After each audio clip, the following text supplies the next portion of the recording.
My name's Clara, a 61-year-old with a mini hotel to my name, a labor of love I started with my late husband, Jack. After Jack passed, he left me everything, the hotel and our home. It's been my world for over 20 years. I take pride in greeting every guest, tackling every issue that pops up, and I do it all while living just a short walk away. My son, Mark, and his wife, Sarah, live with me, a decision we made 5 years back when they tied the knot. Mark's a sales manager at some construction outfit, a job he clings to while my dream of him taking over the hotel business fades daily. He's just not into it, no matter how much I hint or outright push the idea. One overcast Tuesday, the air in our home was as heavy as the clouds outside. I was in the kitchen, the smell of fresh coffee mixing with my frustration.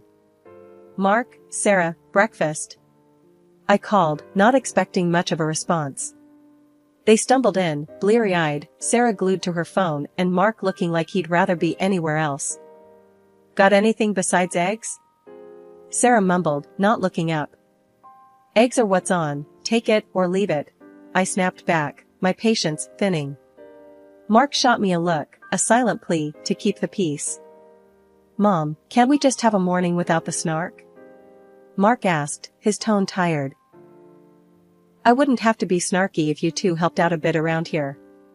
Or, heaven forbid, showed some interest in the hotel," I retorted, pouring myself a coffee, the bitterness in my mouth matching my mood. Mark scoffed, rubbing the back of his neck. "Come on, you know that's not for me. And Sarah, well, Sarah is busy." "Busy?" I laughed, a harsh sound even to my own ears. "Doing what, exactly? Your generation's got some funny ideas about work." Sarah finally looked up, her eyes narrow. "We're not all cut out for the hospitality circus, Clara. I've got my own things going on." I set my cup down, harder than I meant to. "Hospitality circus? This circus is what's kept a roof over your heads and food in your bellies. All I'm asking for is a bit of respect and maybe a hand once in a while." Mark stood, his chair scraping against the floor. "We're not having this fight again. I'm off to work."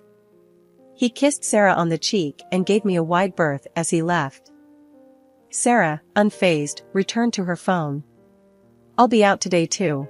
Don't wait up." As the door slammed behind them, I was left alone in the silence. Their indifference stung, a constant reminder of the chasm between my dreams for us as a family and the reality we lived. I sighed, my anger giving way to a heavy sadness. The hotel, my passion, was a solo act, and my hopes of sharing it with Mark felt more foolish by the day. I wondered what Jack would say if he could see us now, his legacy a source of tension rather than unity. But as the day began, guests awaited, and problems needed solving. I straightened my back, my resolve firming. This hotel was my life's work, and I'd carry on, with or without their help. After all, tough love was still love, and I had plenty of that to go around even if it came with a side of tough words.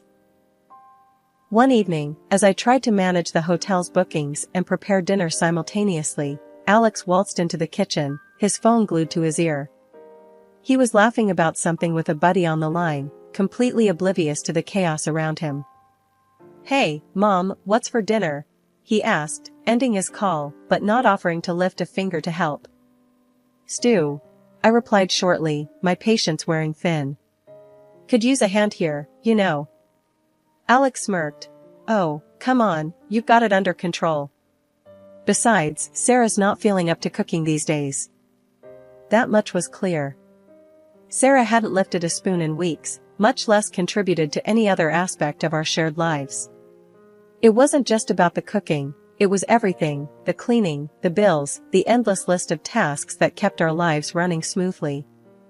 "Speaking of Sarah," I ventured, trying to keep my voice even, "it'd be nice if both of you could help out a bit more around here. I'm not as young as I used to be, you know." Alex's expression soured.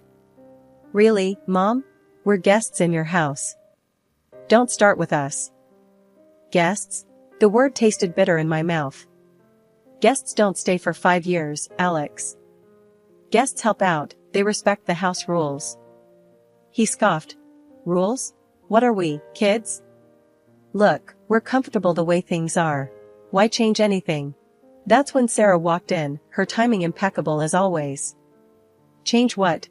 She asked, eyeing us both warily. I turned to her, my resolve firming. I was just telling Alex here that I could use some help around the house. And the hotel too, if you're up for it. Sarah laughed, a harsh sound that made me wince. The hotel? You're joking, right? That's your thing, not ours. We've got our lives to live. Their lives, I thought bitterly. As if the business that kept a roof over our heads and food on our table was just a hobby of mine, not a lifeline for all of us. I'm not asking for much. I pressed on, feeling the anger build. Just some basic decency. Respect. A bit of help. Is that too much to ask from my own son and his wife? Alex's face hardened. Decency? Respect? You're making it sound like we're freeloaders. If the shoe fits, I muttered under my breath, immediately regretting it as Alex's face went red with anger. What did you just say? He snapped, stepping closer. I stood my ground, tired of walking on eggshells in my own home. You heard me. I can't keep doing everything alone. This isn't just a place for you to crash. It's my home, my business. I poured my life into it. Sarah grabbed Alex's arm, pulling him back. Let's not do this now, she hissed, shooting me a glare that could freeze boiling water. We'll talk about this later, Clara. When you're not so emotional. Emotional. As if my feelings were just an inconvenience to them. They stormed out of the kitchen, leaving me alone with the bubbling stew and my swirling thoughts. The rift between us had grown too wide to ignore. I knew then that something had to give. I couldn't let them walk all over me, not in my own house. But as I stood there, listening to the silence that followed their departure, I couldn't shake the feeling of dread. Where would we go from here? How did we even start to mend what had been broken so carelessly? Months rolled by, the same old routine grinding me down. One night, I headed up to hear with the whole situation. So, I figured I'd give talking another shot, hoping maybe, just maybe, things would change. Alex, Sarah, we need to talk, I said, standing in the living room with my hands on my hips, staring at them lounging on the sofa, eyes glued to the TV. What's up, Mom? Alex asked, not taking his eyes off the screen. It's about helping out around here. I'm not getting any younger, you know. I could really use some help with the house, and the hotel. I tried to keep my voice steady, but I could feel the frustration bubbling up inside. Sarah rolled her eyes, a smirk playing on her lips. Oh, come on, Clara. You've got everything under control. Why change anything now? Yeah, Mom, you're like Superwoman or something. Besides, we're kinda busy. Alex chimed in, laughing as if the matter was just a big joke. That laugh of his, it was like a punch to the gut. Busy? Doing what? Watching TV? Because from where I'm standing, it looks like I'm the only one doing any actual work around here. Alex's laughter died down, and he shot me a look. Hey, when you're gone, all this will be mine anyway. Then I'll clean up, he said, echoing Sarah's cruel humor. Those words, they stung more than I expected. So, that's it, huh? You're just waiting for me to kick the bucket? Is that what she's telling you to think? I pointed at Sarah, my voice rising despite my attempts to keep calm. Sarah shrugged, unfazed. Clara, please. You're making a mountain out of a molehill.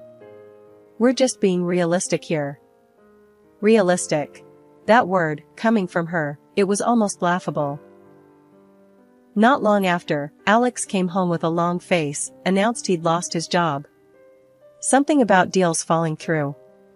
For a moment, I felt for him, I really did. So, I offered him a lifeline. Alex, why don't you come work at the hotel? There's plenty for you to do, and it'll keep you busy till you find something else. But no, he wouldn't have it. Work at the hotel? Mom, I'm looking for something a bit more prestigious. Thanks, but no thanks. Prestigious. As if the work I'd done all these years meant nothing. Months dragged on, and his job hunt turned up zilch. Not a surprise, really, given how he spent his days. It dawned on me then, they were never going to change. My home was just a waiting room to them, and my life's work was nothing but a future payday they hadn't earned. I was beat, running on fumes really, between the hotel and looking after Alex and Sarah. It got to the point where I even started seeing a psychologist, just to keep my head straight. She suggested I take a break, said I needed to get away for a bit to recharge. Made sense, I hadn't had a real vacation in years. So, at dinner one night, I brought it up, expecting them to brush off the idea. But Sarah, of all people, jumped on it. "Why don't we book you a nice getaway? Hawaii sounds perfect for you. Just leave it to me, I'll sort everything out." She told me how much it would cost, and I, thinking this was some sort of turning point, transferred her the money without a second thought. The excitement bubbled inside me. Hawaii. It's been ages since I'd been anywhere. I got everything arranged at the hotel, made sure the staff knew what to do while I was gone, even got a couple extra hands to help out. But then, the night before I was supposed to leave, something felt off. I asked Sarah to send me the ticket and booking info.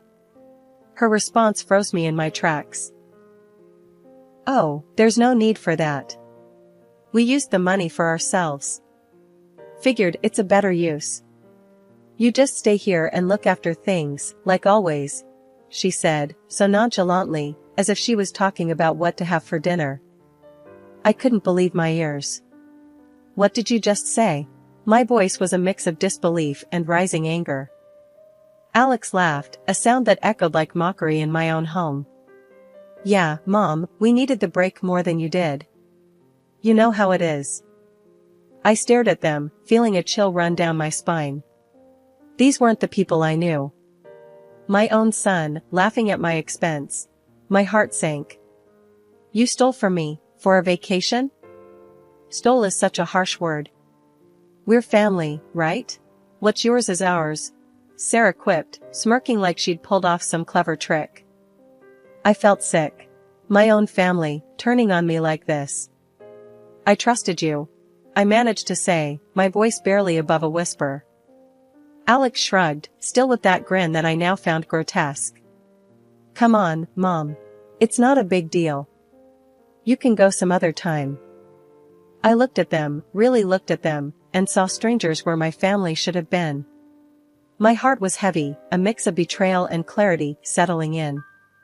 They didn't care about me, not really. All this time, I was just a means to an end for them. That night, I lay awake, the pain of betrayal gnawing at me. But as dawn crept in, so did a resolve. If they could be cold, so could I. It was time to make some changes, time to show that I wasn't just going to roll over and take it. They wanted to play games? Fine. But they wouldn't like the new rules I was about to set. Waking up the morning after Alex and Sarah's departure felt different. The silence in the house wasn't just physical. It was emotional, a space cleared for resolve and action. Today marked the first day of taking back my life. I remembered a call from a few weeks back, a buyer interested in the house. I had pushed the thought away then, not ready to let go of what the house represented. But now, it symbolized chains that bound me to betrayal and ingratitude. It was time to cut those chains. Picking up the phone, I dialed the buyer's number, my heart pounding with a mix of nerves and determination. "Hello, this is Clara. I'm reconsidering your offer for the house. Are you still interested?" I asked, trying to keep my voice steady. The buyer was more than interested, the eagerness in their voice was palpable. "Absolutely, Mrs. Clara. We're still very interested. Given your change of heart, may I offer $500,000? The buyer proposed, a figure that exceeded my expectations. The next few days were a blur of activity. I arranged for movers, directing them as they packed up decades of my life into boxes. Watching my belongings being carted away was surreal, but the vision of Alex and Sarah's shock upon their return kept me going. Their belongings, those they accumulated without a thought to cost or contribution, were boxed up and relegated to the hotel's storage. I briefed my staff with explicit instructions. These boxes are not to be touched or moved without my direct say-so. Understood? Their nods and murmurs of agreement bolstered my resolve. Turning my now empty home over for sale required one last push. I enlisted the help of the maids from the hotel, guiding their efforts to polish and preen each room until it sparkled. The house, devoid of my presence, was ready to find a new owner. The sale concluded swiftly, the house no longer mine within 3 days. But I wasn't done yet. With the weight of my old life lifting, I decided it was time for the vacation I was denied. Miami beckoned with promises of sunshine and solace. I booked myself into a seafront hotel, indulging in the kind of luxury I had always denied myself. At the airport, I felt a surge of freedom. My phone, usually so crucial to my daily existence, was turned off and tucked away. No disturbances. This time is mine, I whispered to myself, a mantra for the journey ahead. As the plane soared into the skies, my thoughts drifted to Alex and Sarah. I imagined their return, the confusion and realization dawning on them as they found the house sold, their belongings boxed and stored, their safety net gone. Would they understand the lesson here? Would they finally see the value of respect and contribution? For the first time in a long while, I smiled genuinely, the weight of years of servitude lifting off my shoulders. This vacation wasn't just a break, it was a declaration of independence, a reclaiming of my dignity and my future. And it was only just beginning. Switching on my phone as I settled into the Miami sun, I braced for the onslaught of notifications. Missed calls and texts from Alex and Sarah lit up the screen, a digital testament to the chaos I'd left behind. Instead of wading into that mess, I dialed my hotel, connecting with my trusted assistant, Jenna. Hey, Jenna, it's Clara. Give me the scoop. How did the welcome party go for our esteemed guests? I asked, a smirk playing on my lips as I envisioned the scene. Jenna's laughter greeted me. Oh, Clara, you missed a show. They showed up, bewildered and fuming, dragging their luggage behind them. I played it cool, told them you were out, but had left some belongings for them. I chuckled, imagining their confusion turning to disbelief. And the storage bill? How did that go down? Like a lead balloon, Jenna recounted with glee. Alex tried to puff up, claiming ownership of the hotel, saying they wouldn't pay. I almost laughed in his face. I told him, sir, without payment, I'm obliged to call law enforcement for attempted theft. You should have seen him scramble for his wallet. I laughed openly now, picturing Alex's indignation. And the room? Did they actually think they'd just waltz in and get a room? Oh, they did. Alex, with all his bravado gone, sheepishly asked for a room. I quoted them the special family rate of $10,000 per night. The look on their faces, Clara, I wish I had taken a picture. Alex turned red, and Sarah's mouth snapped shut so fast I heard it. Satisfaction coursed through me. Brilliant, Jenna. And when they left, what then? Did they say where they were going? Jenna hesitated, her amusement fading a tad. No clue. They just stormed out, cursing under their breath. Sarah was ranting about getting lawyers, but Alex, he looked defeated, Clara. Like a little boy lost. A pang of something, regret, maybe, fluttered in my chest, but I quickly quashed it. They made their bed, Jenna. And I'm out here, finally taking a break from all that madness. Keep things running smoothly for me, will you? Of course, Clara. Enjoy Miami. You've more than earned it, Jenna reassured me, her voice warm. We said our goodbyes, and I turned my phone off again, not ready to let the world back in just yet. Lying back, I let the sounds of the waves and the warmth of the sun envelop me. For the first time in too long, I felt at peace, free from guilt, free from obligation. Alex and Sarah had chosen their path, and I, mine. Settling into a routine back at the hotel, I took up one of the rooms temporarily. It was an odd feeling, being both at home and not, but it gave me a chance to think about what I really wanted next. The early mornings were peaceful, a time for planning and reflection before the day kicked off. One morning, not long after I'd returned, my phone rang with a ferocity that only Alex could muster. Mom, you owe me half of what you got for the house. And I'm not stopping there, I want half of the hotel too. It's only fair. he blurted out, barely taking a breath. I couldn't help but laugh, not out of amusement, but disbelief. Alex, everything I own, I worked for. Your father made sure everything was legally mine before he passed. You're not entitled to any of it just because you're my son. There was a pause, then stuttering. The bravado seemed to drain out of him. Mom, I'm sorry, okay? Look, I was out of line. Maybe we can start over? I could move back in, help out around the hotel? His words, dripping with sudden affection, didn't reach me. No, Alex. It's too late for that. You've made your choices, and I've made mine. We're better off going our separate ways. The line went dead. I knew then I'd turned a corner. There was no going back, only forward. 3 months of peace and hard work later, I found myself signing the papers for a new house in the same area. It was a fresh start, a place I could truly call my own without the shadows of past resentments.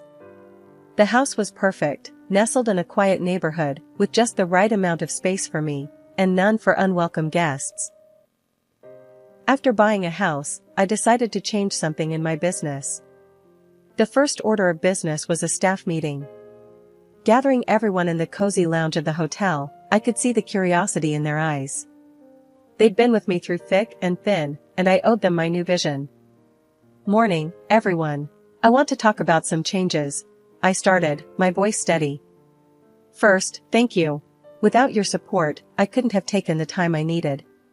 Now, I'm back, and it's time we take this place to the next level. Murmurs of agreement and nods filled the room. Encouraged, I continued. We're going to renovate. Update the rooms, the lobby, even the exterior. But it's not just about the physical changes. I want us to be the best small hotel in town, known for our service and warmth. Jenna, always my right-hand woman, smiled. Sounds fantastic, Clara. We're all in. What do you need from us? Enthusiasm, ideas, and hard work. We're going to brainstorm ways to improve guest experiences, streamline our operations, and maybe even expand our services. Think outside the box. I encouraged them, feeling a buzz of excitement in the room. As the meeting wrapped up, I felt lighter than I had in years. The team was invigorated, full of suggestions ranging from eco-friendly initiatives to community events. It was exactly the kind of energy I'd hoped to inspire. After the whole ordeal, I made a big decision, to change my will. Everything I worked for, every brick laid in that hotel, and every penny saved for the house, wasn't going to be wasted. I decided it would all go to a charitable foundation, something that would make a real difference. I had my lawyer break the news to Alex, figuring it was better coming from him than me. The reaction was immediate. Alex showed up at the hotel, his face a mix of anger and desperation. Mom, this can't be right. The lawyer said you're cutting me out completely? That can't be what you want. I looked at him, really looked at him. Alex, it's exactly what I want. I've given you every opportunity to be a part of this, to be part of something bigger. You chose a different path. He was pacing now, running his hands through his hair. But we're family. You can't just leave me with nothing. Sarah and we're struggling here. That was your choice, Alex. I'm offering you a way to work for what you need. A job at the hotel, for $1,000 a month, and a room if you need it for $75 a night. It's more than fair. His face twisted in indignation. Work? Like some entry-level grunt? No way. I deserve more than that. I sighed, a deep, weary breath. Then you're on your own, Alex. I can't help someone who won't help themselves. He stormed out, and that was that. Later, through the grapevine, I heard Sarah left him after finding out the inheritance was a no-go. I felt a pang for him, I won't lie, but he needed to face his own music. Now, it's just me, my hotel, and my peace. I've found joy in the little things, in the quiet mornings, and the bustling days at the hotel. I've got my health, my friends, and a community that respects me. Alex, well, I hope one day he finds his way, learns the value of hard work and maybe, just maybe, understands why I did what I had to do.